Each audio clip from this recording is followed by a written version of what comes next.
2 দিনের বিরতি দিয়ে আবার বসছে ত্রয়োদশ জাতীয় সংসদের প্রথম অধিবেশন। বিস্তারিত জানাতে সরাসরি যুক্ত হচ্ছেন সহকর্মী আঞ্জাম খালেক। খালেক, স্বরাষ্ট্রমন্ত্রী তো কিছুক্ষণ আগে জানিয়েছেন যে সংবিধান অনুযায়ী সংস্কার পরিষদের কোনো অস্তিত্ব নেই। এ বিষয়ে উনি আর কি ব্যাখ্যা দিলেন, বিস্তারিত জানতে চাই। জি কৌরি, আপনি জানেন যে আজ বেলা 11টায় অর্থাৎ এই মুহূর্তে জাতীয় সংসদ অধিবেশন শুরু হওয়ার কথা। আমরা যতদূর জানতে পেরেছি যে ঠিক 11টায় কিন্তু জাতীয় সংসদ অধিবেশন শুরু হবে।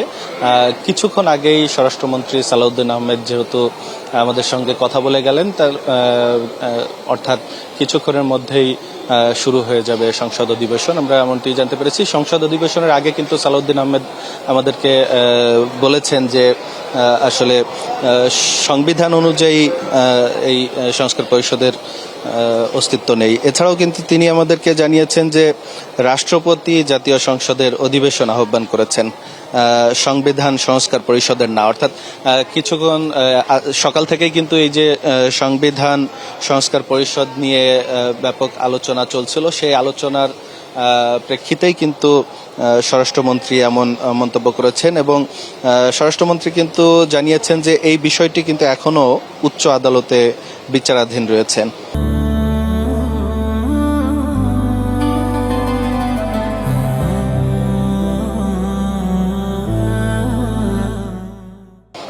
যার কারণে আসলে সেটি নিয়ে তিনি এর বেশি মন্তব্য করতে চাননি। এছাড়া কিন্তু তিনি আমাদেরকে জানিয়েছেন যে স্পিকার ও ডেপুটি স্পিকার যে বিএনপি থেকে পদত্যাগ করেছেন, সেটির বিষয়ে তিনি জানিয়েছেন যে যাতে সংসদে নিরপেক্ষতা বজায় থাকে সেই লক্ষ্যেই কিন্তু স্পিকার এবং ডেপুটি স্পিকার পদত্যাগ করেছেন। তিনি কিন্তু আরও জানিয়েছেন যে এই যে সংসদ অধিবেশনের পর আসলে সংসদে যে আলোচনা হবে সেই বিষয়টি নিয়ে তিনি বেরিয়ে এসে আমাদেরকে ব্রিফ করবেন। আপনাকে জানিয়ে রাখি যে গত বৃহস্পতিবার কিন্তু নতুন সংসদের যাত্রা শুরু হয়েছিল এবং সেই দিন রাষ্ট্রপতির ভাষণের পর 2 দিন বন্ধ ছিল, অর্থাৎ রোববার আজ পর্যন্ত সংসদ মুলতবি ঘোষণা করেছিলেন স্পিকার মেজর হাফিজ উদ্দিন আহমেদ।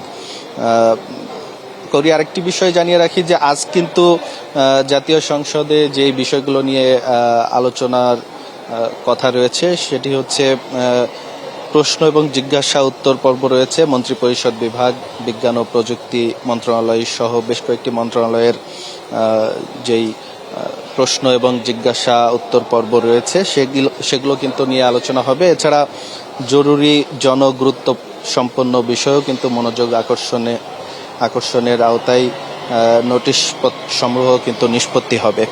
এছাড়া রাষ্ট্রপতির ভাষণ সম্পর্কে ধন্যবাদ প্রস্তাব এবং রাষ্ট্রপতির ভাষণ সম্পর্কে আনিত ধন্যবাদ প্রস্তাবের উপরেও কিন্তু আলোচনা হবে। এর আগে কিন্তু সংসদে দর্শক, এই মুহূর্তে বিরোধী দলীয় নেতা কথা বলছেন, আমরা সরাসরি চলে যাচ্ছি তার বক্তব্যে। করা যাবে না, আপনাকে সময় দেবো, 1 ঘন্টা অপেক্ষা করুন এই প্রশ্নোত্তর কালের পরে। সংসদে সবকিছুর জন্য অনেক ধন্যবাদ মাননীয় স্পিকার, অনেক ধন্যবাদ বিরোধী দলের নেতা। S Sultan Mahmud Babu, please.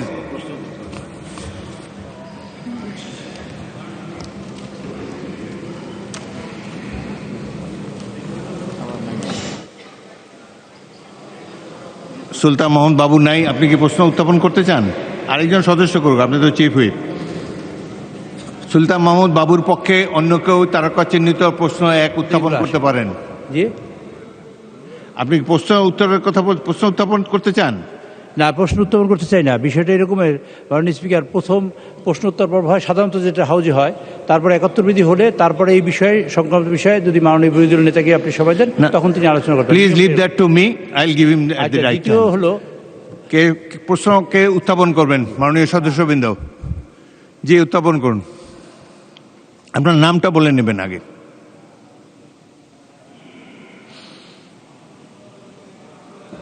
বলছে মাননীয় স্পিকার আপনাকে বলছে মাননীয় স্পিকার আপনাকে ধন্যবাদ।